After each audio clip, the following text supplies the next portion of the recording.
继续给大家扯到那个美国12年。2014年是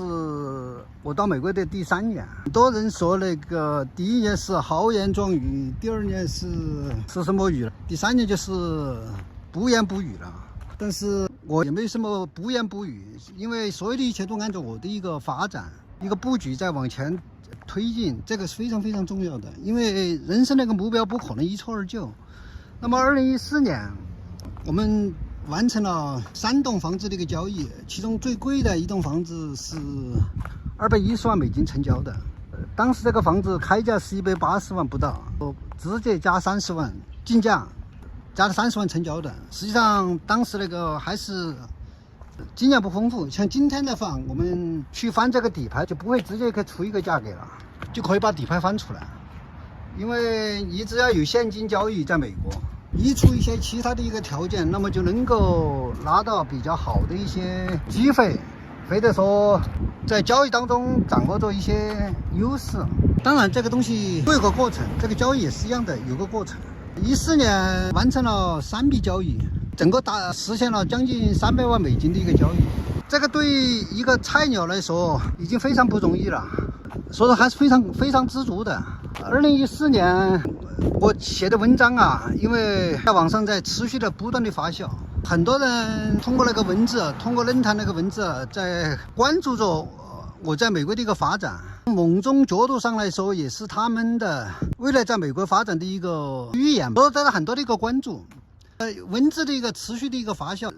所以说就得到了很多的一个更多的一些人脉方面的一些资源。有了这方面的一些人脉资源过后，你才能说接下来我们去布局做一些事情。你没有人脉资源，你这儿闭门造车是不行的。除了读者群体，有那些买房的一些需求的一些读者，至少说他会给我一个机会，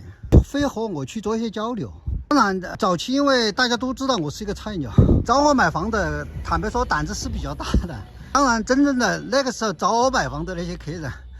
这些读者都是很牛逼的。事后去看啊，他们的眼光、他们的视野、他们的格局绝对不一般的。我不敢说这么多年我对他们一个回报，能够回报什么，至少说随着我的一个强大，在洛杉矶这一块，我能够帮助他们的是毫无保留的去回报这些对我曾经有恩的客人。做人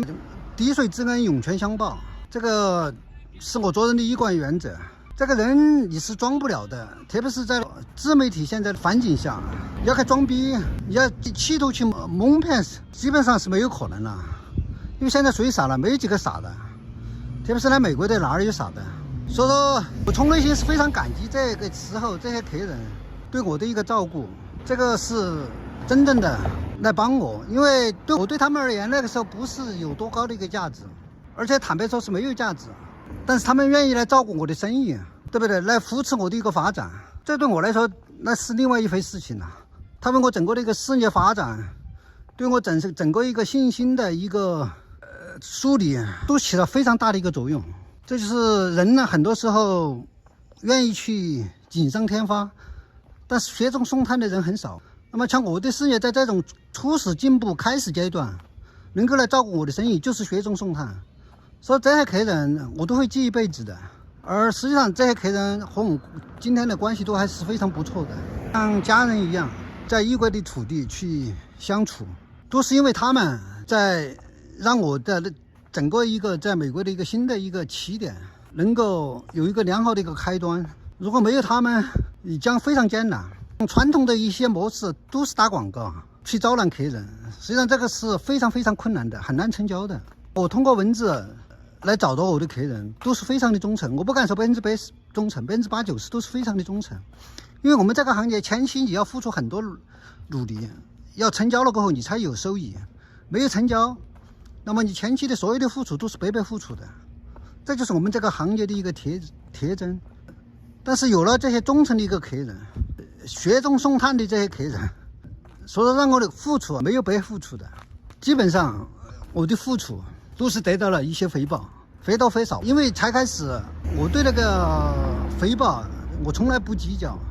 我计较的是在每一个案子当中我学到东西了没有，我收获了有没有专业上的一些东西，这个才是最关键的。我们有没有去成长，这些才是最重要的，比金钱还重要。所以说，在那个过程当中，我是不断的去学习，才开始连找房子。你像2014年，我找房子怎么找房子都不懂，这个没人教你，这都是靠我自己的去摸索。怎么去找房子、选房子、预约安排看房子，怎么去谈价格，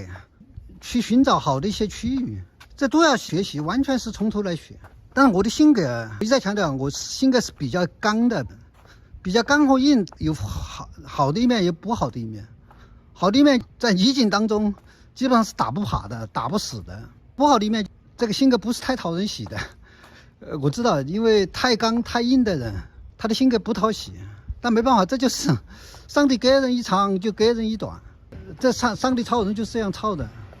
他是很公平的。所以在2014年是一个非常有转折的一年，有了这些读者朋友的一个支持，能够让我更加坚定的向前去走。因为我非常的清楚，随着人脉资源的一个持续的一个积累，那么我的事业的一个爆发，它只是一个时间的问题，这个趋势是无法阻挡的，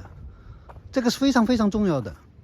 就像今天一样，公司的发展壮大也是不用逆转的，因为这是在美国。当然我也自己在美国敢瞎掰瞎扯淡，胡说八道，大家当我胡说八道。因为美国这个社会它是一个确定性的，你只需要把自己的精力、时间、智慧运用到这个业务的发展上面，没有那么多狗七八糟的乱事，这个是最重要的，也是非常非常重要的一个。人的精力是有限的，所以说2014年我写作的一个带来的一些成绩，它在逐步的通过另一种方式回报。写文章没有赚到钱，但是通过写文章来买卖房子赚到钱了，而且对整个事业的一个发展带来巨大的一个帮助，超乎了一个很多人想象的一个帮助。这就是2014年第一个变化，有了文字的一个发酵，有了一个文字在网上的一个传播，整个的一个事业在美国的一个重新的一个开始，有了某种可能，能够通过这个文字去完成和实现自己的人生一些目标，实现了一些阶段性的一个任务，达到一个阶段性的一些目标，稳步向前。我觉得这个是非常重要的。2014年也是稳步的往前推进的一年。好，这期就给大家扯淡这样多，谢谢大家的一个关注。